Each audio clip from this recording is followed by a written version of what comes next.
The Grand Canyon is one of the most majestic canyons in the world. Its length is 446 kilometers, and the depth reaches 2 kilometers. The width of the canyon is also impressive. The narrowest part here is 6.5 kilometers, and the widest is 29 kilometers. Just imagine how many secrets and amazing finds are hidden on its territory. And in this video, I will tell you about the most impressive of them. Enjoy watching. Before we begin, I suggest you learn more about this amazing place. The Grand Canyon is located in the state of Arizona in the USA. Its territory is inhabited by Navajo Indians, Havasupai, Blapai, and several others. Native Americans have known about the canyon since ancient times. Interestingly, the Grand Canyon for them is considered not just a beautiful national park, but a real sacred place. So, Havasupai believe that this canyon is the gateway to paradise. The Indians are of the opinion that each of them should walk through the Grand Canyon to get to the place where he will be eternally happy next to his family, that is, to paradise. Indians have been living on the territory of the Grand Canyon for more than 3,000 years, as evidenced by rock carvings in this area. Officially, the canyon was discovered in the 1540th year, when it was accidentally found by a group of Spanish colonists in the wandering troops of the Seven Golden Cities. The Spaniards were amazed by the local scenery, but they were absolutely not ready to stay there for a long time. And only in 1869th year, in order to study an unknown area, the first scientific expedition was sent to the Grand Canyon. Over time, the study of the territory helped to understand how this place arose. More than 65 million years ago, tectonic shifts occurred here, as a result of which the plain rose, and like Colorado began to make its way, destroying the rock. So scientists came to the logical conclusion that the Grand Canyon was the result of erosion of rocks, which resulted in the flow of the Colorado. The fact that the Grand Canyon is a creation of the forces of nature was not in doubt until recently. However, modern studies of the nearby area have not only called into question this fact, but have forced scientists to reconsider their theory about what was happening here in ancient times and even think about inconsistencies in the history of mankind. So a very recent find made in 2021 year by American researchers were 60 of the oldest traces of man. After careful analysis, it was found that the age of these traces is about 23,000 years. This discovery refuted the existing theory about how long ago the first people appeared on the territory of America. According to the first research of archaeologists, people reached the continent about 13,000 years ago. Later, scientists found evidence of the presence of primitive people on the territory of America 15,000 years ago. But the latest discovery plunged archaeologists and anthropologists into a real shock, because they were wrong for almost 10,000 years. And the first human foot set foot on the land of the continent even before the advancing glaciers closed the migration routes from Asia. Another discovery was made by scientists as a result of the study of the disappearance of some layers of the canyon. The Grand Canyon has been forming for 2 billion years. All stages of its development are forever imprinted in its breeds. The lead author of the University of Colorado study, Bara Peak, calls the Grand Canyon a textbook of the history of the Earth. Indeed, the rock layers consistently reflect the geological history from its very inception, and it is noticeable even with the naked eye. However, in some places of the canyon there are no whole layers that should have spanned hundreds of millions of years. This phenomenon was discovered about 150 years ago and called the Great Discrepancy. Modern scientists were able to find out where the missing plates disappeared. They managed to do this thanks to the thermochronology method, which determines how rocks underwater were heated due to high pressure. So, according to scientists, the Grand Canyon warmed up unevenly. Its western part rose high, and the eastern part was under the rubble. In this regard, in one part of it, the age of the stones of its base averaged 1.5 billion years, while the other, at the very top, the age did not exceed 500 million years. Scientists attribute this to the fact that about 800 million years ago in the western part there was a breakup of the supercontinent Roddy.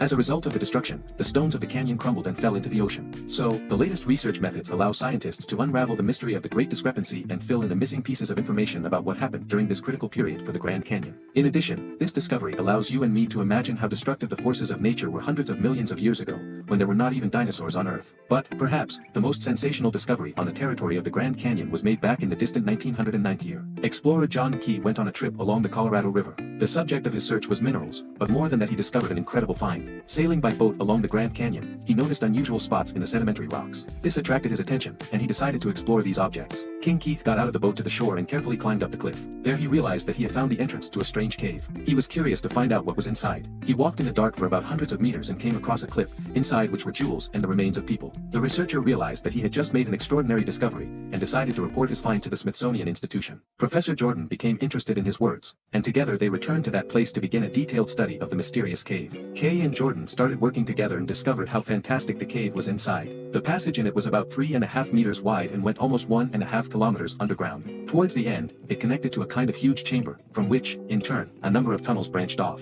Along these tunnels there were many rooms of different sizes. Some were small, while others could reach an area of about 100 square meters. Each room had 2 oval shapes, and ventilation was carried out using circular air spaces through the walls into the aisles. The thickness of the walls was approximately 1 meter. The researchers were also struck by how smoothly the passages were laid. It was as if someone had carefully calculated the construction plan. The ceilings of most of the rooms converged to the center. The side aisles at the entrance were built at an acute angle from the main hall, but gradually reached a right angle to the rear. 30 meters away from the entrance to the cave there was a huge cross hall, in which a statue of an Oriental-style deity was found sitting cross-legged and holding lotus flowers in his hand. hands. The precision of the carving and attention to detail indicated a masterful hand. And the statue itself, like everything in this cave, was almost in its original form. There were various small images around the deity. Some of them were beautiful, while others showed distorted body shapes. Perhaps this is how ancient people depicted the struggle of good with evil. There were also various copper tools in the hall, which meant that the people who lived in the cave knew the lost art of tempering this metal. Other finds in the hall included vases and cups made of copper and gold, ceramic dishes, and a glazed vessel.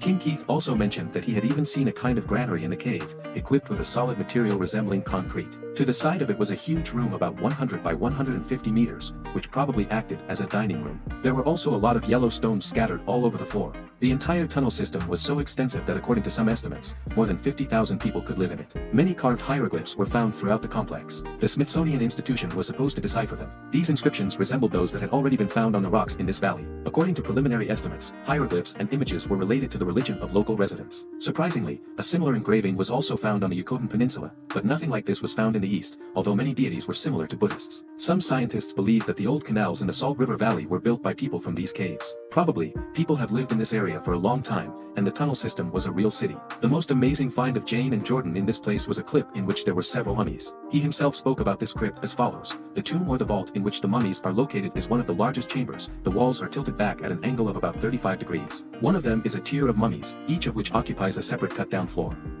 In the head of each is a small bench on which copper cups and fragments of broken swords are found. Some mummies are covered with clay and all are wrapped with a cloth made of bark. The urn cups on the lower tiers are crude, while as higher shelves are reached, the urns become more elegant in design, showing an intermediate stage of civilization. Surprisingly, all the mummies that the two researchers managed to find belonged to men. Therefore, they concluded that the inner part of the cave was a barracks where wars were being prepared. It should be assumed that the dwellings belonged to Native Americans, but the figurines of gods and other artifacts more closely resembled the creation of Egyptian and Tibetan civilization. Could Egyptians really live in these caves? If so, how could they get into the territory of the Grand Canyon? Keith decided to tell the press about his sensational find, and on the 5th of April, 1909, an article titled "Explorations in the Grand Canyon" appeared on the front page of the Arizona newspapers. The article told about the same archaeological expedition of the Smithsonian Institution, during which an underground citadel was discovered, which became not only the oldest archaeological monument in America, but also the most valuable find in the world. After this publication, no information about further studies of the cave appeared in the media, and the article was forgotten. However, in 1993, the writer David Hatcher, who was fond of riddles of the past, republished this article in the Nexus magazine. After that, information about the mysterious cave spread on the internet. In the 2000th year, scientists became interested in the story of finding a strange cave and contacted the Smithsonian Institution.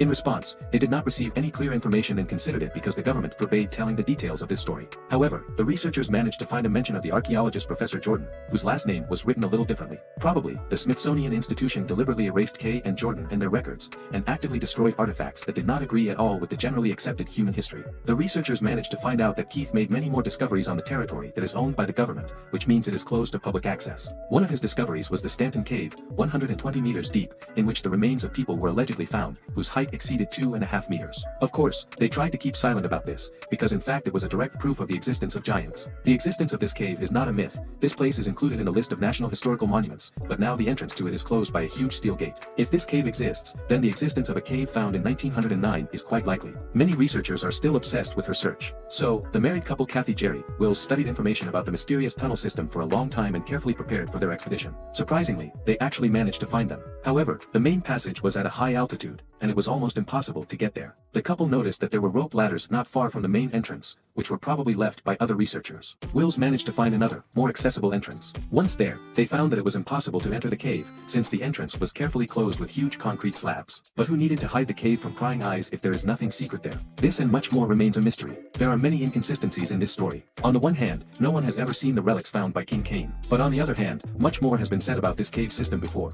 In 1869, Major John Wesley Lowell and his team went down the Colorado River and passed through a previously unexplored large horse. There LOL discovered a huge cave, which he called Krasnostnaya. Assessing its scale, he said, if it were a theater, it could easily accommodate 50,000 people. And in 1889, during the construction of the railroad along the Colorado River to California, the Brown-Stanton expedition discovered a number of rock dwellings and fragments of broken pottery scattered everywhere. Based on this, it can be concluded that King Kate was either inspired by the stories of the predecessor researchers, or actually told the world about what people should not have known. The only surprising thing is that cave dwellings have been found by many archaeologists, but for some reason they are silent about the research.